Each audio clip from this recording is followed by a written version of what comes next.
जय हिंद भाई लोग। आज जो हम लोग देखेंगे टॉप 40 क्वेश्चन, ठीक है। चाहे जो भी एग्ज़ाम दीजिए, जितने भी एग्ज़ाम हुए अभी हाल फिलहाल में, ठीक है, वो चाहे कोई एग्ज़ाम हो, सबके जो है प्रीवियस ईयर पर आधारित क्वेश्चन लाया गया है, ठीक है। जो टॉप 40 क्वेश्चन होंगे वो जैसे पार्ट बाई पार्ट है, ठीक है। जैसे सभी एग्ज़ाम के लिए जो है समान रूप से उपयोगी होने वाला है, ठीक है। जैसे हिस्ट्री का, ज्योग्राफी, पॉलिटी सबका अलग अलग लाए हैं, ठीक है। अब जो अगला वीडियो आएगा, यह जो है 1 वीडियो है, और जो अगला वीडियो आएगा, ठीक है, उसमें से हिस्ट्री के 10 क्वेश्चन इंपॉर्टेंट, ज्योग्राफी के 10, इसके 10 और इकोनॉमिक, मतलब सबके 10-10 क्वेश्चन मिला के लगभग 100 वन लाइनर जो है क्वेश्चन लाएंगे, ठीक है। और इसको जो है जब टाइम मिले तब देख लीजिए, और यह जो है 100% चांस है कि आपको याद हो जाएगा, ठीक है।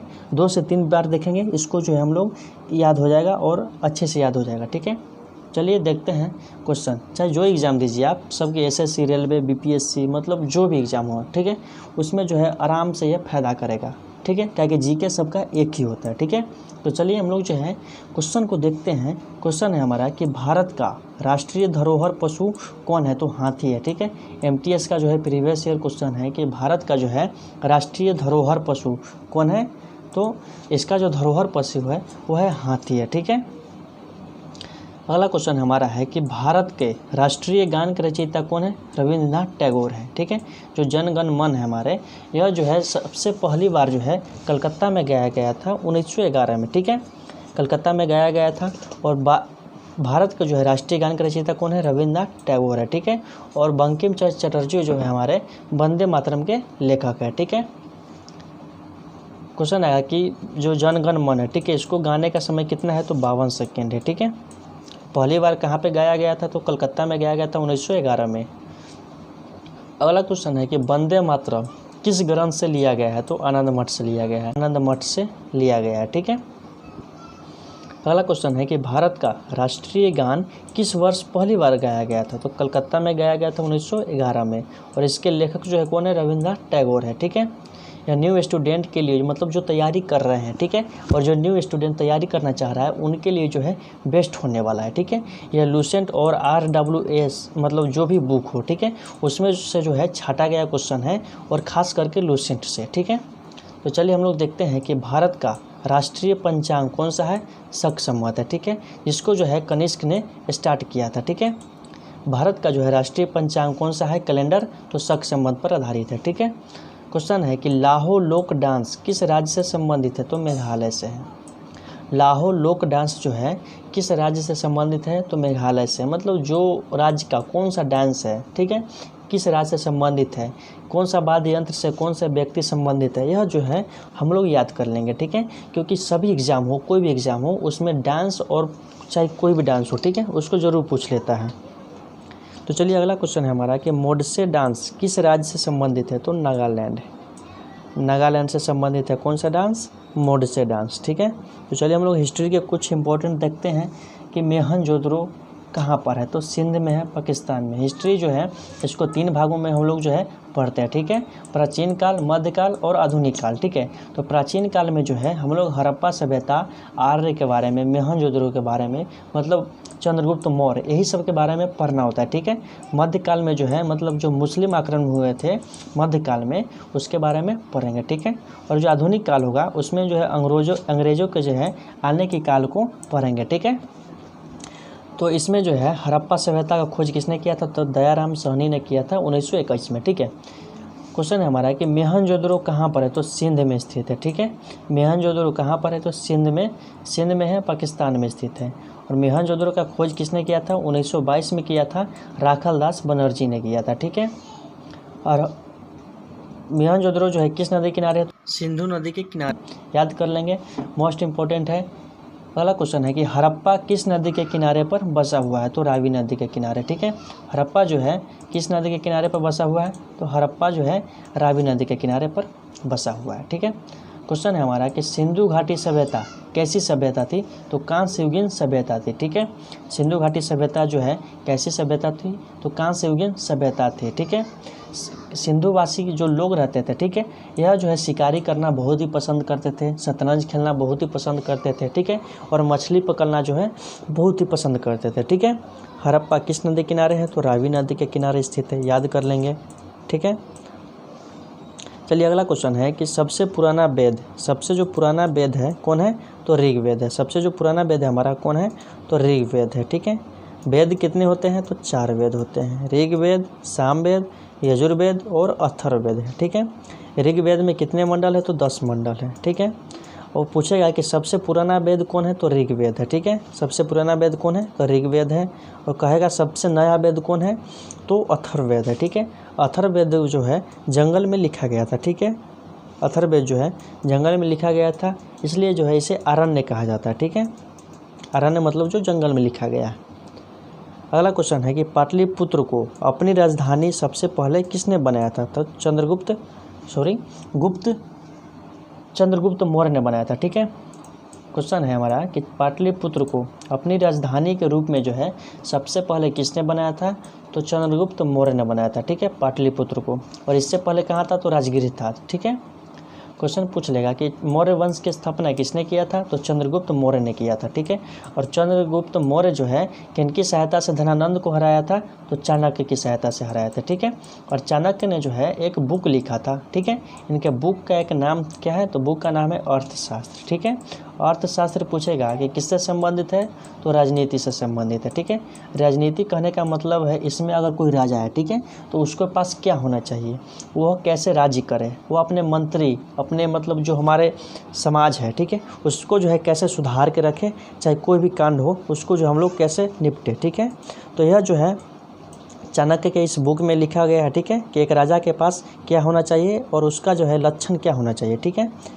क्वेश्चन है कि चंद्रगुप्त मौर्य किस धर्म को अपनाया था, तो जैन धर्म को। जब यह मतलब चंद्रगुप्त मौर्य जो है किस धर्म को अपना लिया था, तो जैन धर्म को अपनाया था। ठीक है, और इनकी मृत्यु जो है श्रवणबेलगोला कर्नाटक में हुआ था। ठीक है, चंद्रगुप्त मौर्य की मृत्यु।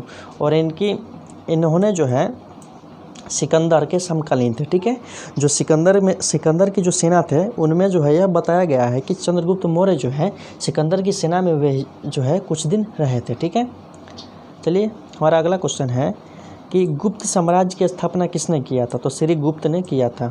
गुप्त वंश की स्थापना किसने किया था, तो श्री गुप्त ने किया था। ठीक है, और इसमें जो है एक शासक थे चंद्रगुप्त प्रथम। ठीक है, और चंद्रगुप्त द्वितीय, और एक था समुद्रगुप्त। ठीक है, चंद्रगुप्त प्रथम, चंद्रगुप्त द्वितीय इन्हीं गुप्त वंश से संबंधित है। ठीक है, इसने जो है चंद्रगुप्त प्रथम ने जो है महाराजा अधिराज की उपाधि धारण किया था। ठीक है, चंद्रगुप्त प्रथम जो थे इन्होंने जो है महाराजा अधिराज की उपाधि धारण किया था, और द्वितीय जो थे वो विक्रमादित्य की उपाधि धारण किया था। ठीक है, विक्रमादित्य की उपाधि जो है किसने धारण किया था, तो चंद्रगुप्त द्वितीय ने धारण किया था। ठीक है, चलिए अगला क्वेश्चन है हमारा कि किस काल को स्वर्ण युग के नाम से भी जाना जाता है, तो गुप्त काल को।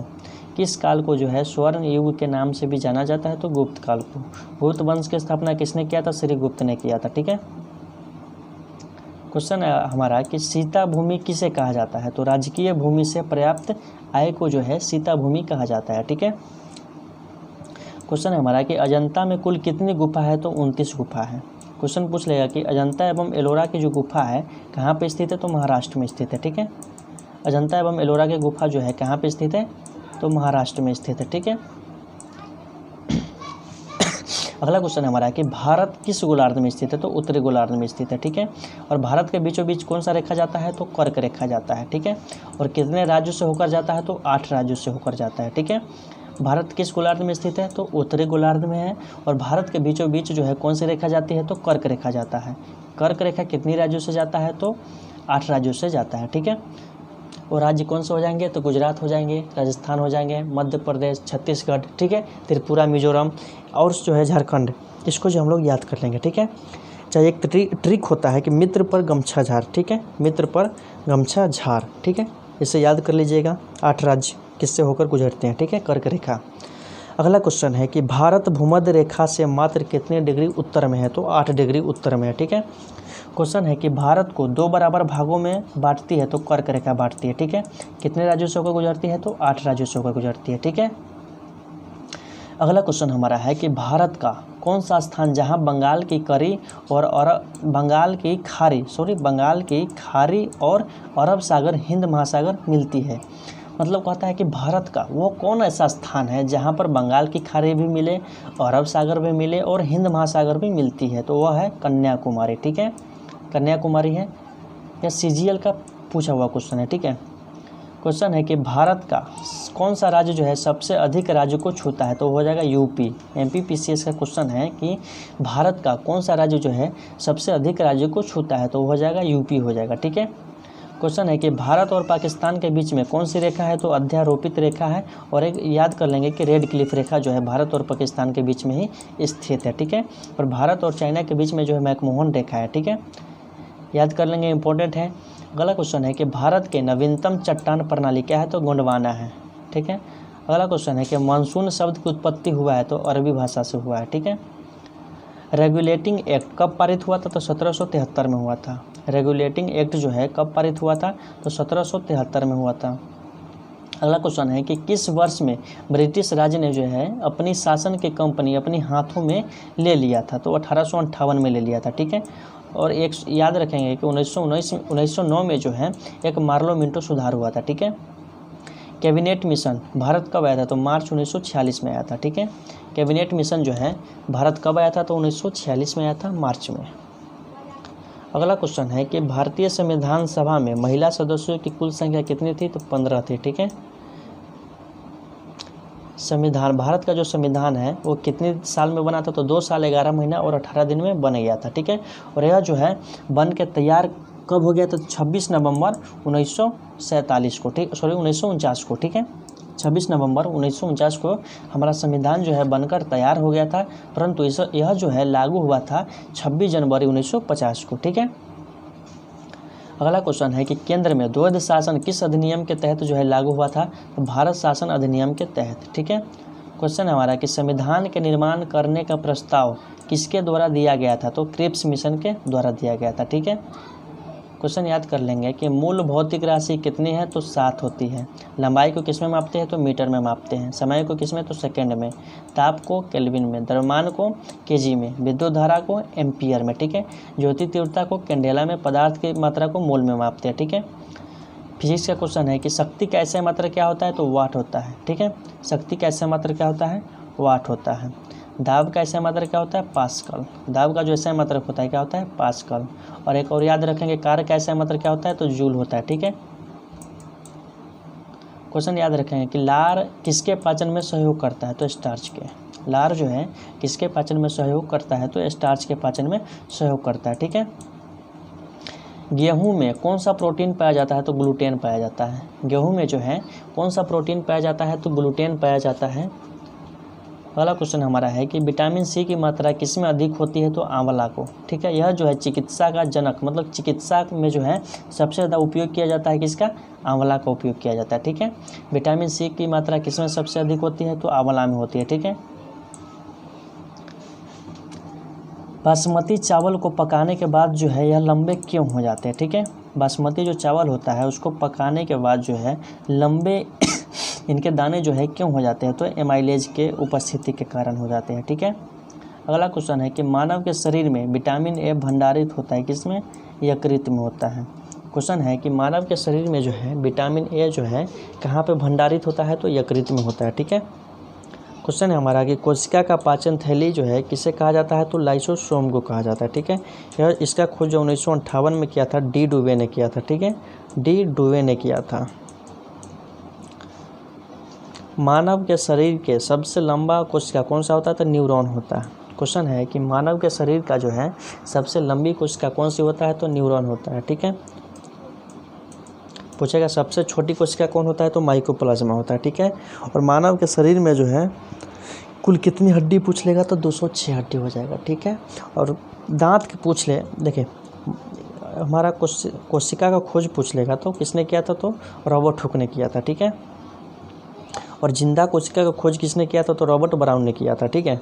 तो चलिए हमारे जो मोस्ट इम्पोर्टेंट क्वेश्चन था, ठीक है, वह वन लाइनर के तौर पर जो है कंप्लीट किए हैं इसको, क्योंकि ऑप्शन में लाते तो यार देखो ऑप्शन में लाने में कोई अथी नहीं, बट लाने में जितना देर में टाइप करेंगे एक ऑप्शन मतलब 4 ऑप्शन टाइप करेंगे, उसमें जो हम 2 से 3 क्वेश्चन टाइप हो जाएगा, ठीक है। तो इसलिए जो ऑप्शन ज़्यादा नहीं देखिए। और यह जो वन लाइनर सबसे बेस्ट होता है, क्योंकि एक क्वेश्चन का एक ऑप्शन होता है और एक ऑप्शन जो है हमको जल्दी याद होगा, ठीक है। और 4 ऑप्शन लाएंगे कन्फ्यूज हो जाएंगे आप लोग, ठीक है। तो चलिए हमारा जो मोस्ट इम्पोर्टेंट क्वेश्चन था उसको जो हम लोग कवर कर दिए, ठीक है। और अब जो हमारा जो अगला वीडियो आएगा, ठीक है, अगला वीडियो लाएंगे तो उसमें जो है हिस्ट्री के 10 इंपॉर्टेंट क्वेश्चन होगा, ठीक है। ज्योग्राफी के 10 इंपॉर्टेंट, पॉलिटी के जो है 10 इंपॉर्टेंट और इकोनॉमी के 10 इंपॉर्टेंट, मतलब ले दे के जो है 10, 20, 30, 40, मतलब 40 क्वेश्चन तो इनके हो जाएंगे, ठीक है। 40 क्वेश्चन इनके हो जाएंगे और जीएस के जो है कम से कम 40 क्वेश्चन, तो ले दे के 80 क्वेश्चन हो जाएंगे, ठीक है। तो वही 80 से 100 क्वेश्चन जो है हम लोग लाएंगे, ठीक है। तो चलिए गुड बाय, ख़त्म करते हैं, ठीक है। याद कर लीजिएगा इसको, चाहे जो एग्ज़ाम दीजिए। देखिए एग्ज़ाम कोई भी दीजिए, जीके सबका एक ही होता है, ठीक है। सिर्फ फ़र्क इसका होता है कि लेवल बाई लेवल का होता है, ठीक है। परंतु यह जो है अच्छे खासा लेवल का है। MTS, CHSL, BPSC, दरोगा, SI, UP PCS, मतलब जितने भी एग्ज़ाम हुआ है उसके सभी प्रीवियस ईयर क्वेश्चन है, ठीक है। तो चलिए याद कर लीजिए, और सभी एग्ज़ाम के लिए जो है समान रूप से उपयोगी होने वाला तो है ही, ठीक है। चलिए गुड बाय।